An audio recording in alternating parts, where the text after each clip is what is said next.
sure everyone has heard of the Beatles, right, in this classroom. The Beatles are known for their catchy lyrics and their crazy fans. And in the 1960s, it was all about Beatlemania.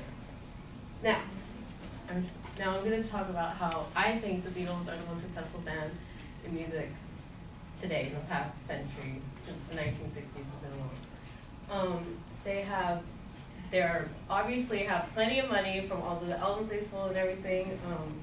According to the RIAA, Recording Industry Association of America, as of 2014, the Beatles are the top selling artist with $117 million in albums sold. And I think that's pretty amazing considering that they've only been a band for 10 years, since 1960 to 1970 is when they broke up.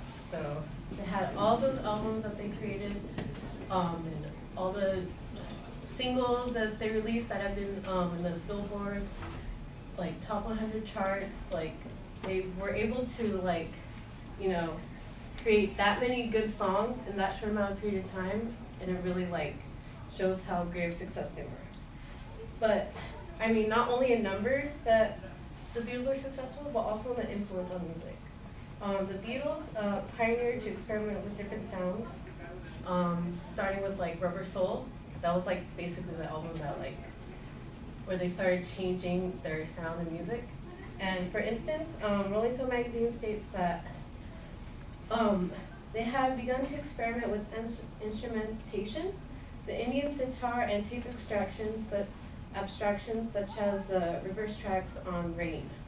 Strawberry Fields Forever was part of a double-sided single released in February 1967 to fill the unusually long gap between albums, featuring an astonishing display of electronically altered sounds, and it hinted at what was to come.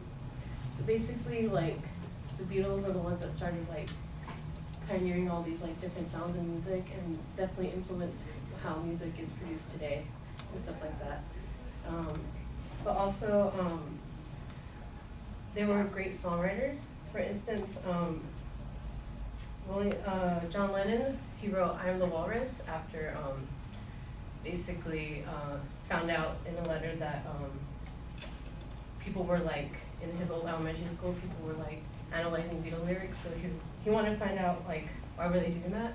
So he basically wrote the song "I'm a Walrus," basically a bunch of gibberish about it. And in Rolling Stone magazine, they had a list of the greatest Beatles songs, and it states that according to John Lennon, his elementary school was analyzing the songs, so he wanted to show them stop analyzing Beatles songs. So I'm gonna write this song, and he would hear the rhythms with different sounds around the house and stuff like that, and would just create rhymes and stuff to rhyme along the song, just a bunch of gibberish.